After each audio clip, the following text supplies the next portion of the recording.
ভারতের বিপক্ষে টেস্ট সিরিজের জন্য ১৬ সদস্যের বাংলাদেশ দল ঘোষণা করেছে বিসিবি। পাকিস্তানের সাফল্য বয়ে আনা দলটিতে চমক হিসেবে ডাক পেয়েছেন জাকির আলী অনিক। ইনজুরির কারণে বাদ পড়েছেন পেসার শরীফুল ইসলাম। ভারতের উইকেটে একজন বাড়তি ব্যাটসম্যান খেলানোর পরিকল্পনাতেই জাকিরকে দলভুক্ত করা হয়েছে বলে জানিয়েছেন নির্বাচক হান্নান সরকার। মানিক মাহমুদের রিপোর্ট। টেস্টে বাংলাদেশের অগ্রগতির গ্রাফটা উপরে উঠছে তার সর্বশেষ প্রমাণ ক্রিকেট পরাশক্তি পাকিস্তানের মাটিতে ২ টেস্টের সিরিজ জয়। ধারাবাহিকতা বজায় রাখাই এখন বড় চ্যালেঞ্জ শান্তর দলের জন্য।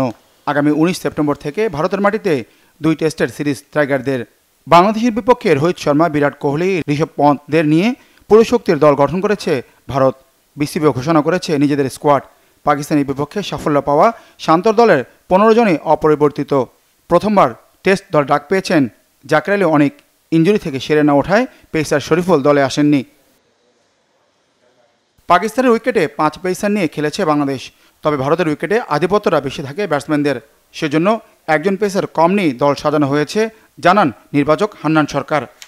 আমরা মিডল অর্ডার অপশনটাতে আমরা একটা অপশন বাড়িয়েছি, কারণ আপনারা জানেন যে এখানে আমাদের মিডল অর্ডার যারা খেলছে তাদের এই মুহূর্তে একটা ব্যাকআপ অপশন বা আমরা যদি মনে করি মিডল অর্ডার সংখ্যাটা একটু বাড়িয়ে নিলে যে কোনো সিচুয়েশনে ডিমান্ড করলে সেটা ফুলফিল করতে পারে।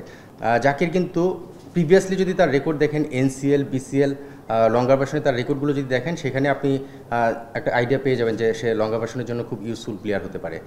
আনফর্চুনেটলি ইনজুরির কারণে হয়তো আরও আগে ডেবু হয়ে সুযোগ থাকলেও হয়তো হয়নি বা টিমে আসার সুযোগ থাকা সত্ত্বেও পারেনি। পজিশন ওয়াইজ প্লেয়ার পিক করাটা খুব জরুরি। কন্ডিশন বলতে এখানে চেন্নাইতে খেলা হচ্ছে আর কানপুরে খেলা হচ্ছে, তো তারা সিমিং উইকেটও করতে পারে।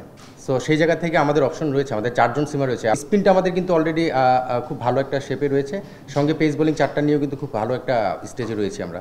নিজেদের মাটিতে বেশ শক্তিশালী দল ভারত। রোহিত শর্মা দলের বিপক্ষে চ্যালেঞ্জটা কঠিন শান্তদের জন্য। তবে লড়াকু ক্রিকেট খেলায় শান্ত লিটনদের প্রতি আস্থা রাখছেন হান্নান। যথেষ্ট চ্যালেঞ্জিং হবে, কারণ আপনি আসলে পাকিস্তানে আমরা যদি দলটা দেখি যারা খেলেছে তাদের থেকে আমরা এক্সপিরিয়েন্স কিন্তু বেশ এগিয়েছিলাম।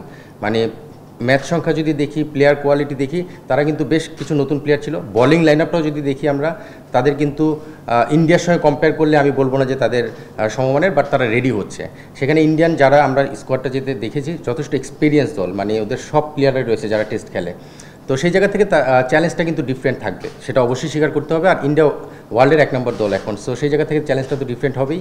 আর যেহেতু স্টাবলিশ দল নিয়ে খেলছে, চ্যালেঞ্জ থাকবে। বাট আমরাও কিন্তু এখন টেস্টে যথেষ্ট ব্যালেন্স একটা দল আমি বলছি, এবং এক্সপিরিয়েন্স দল। সেই জায়গা থেকে আমরা একটা ভালো পজিটিভ মোটিভেশন নিয়ে খেলতে যাচ্ছি।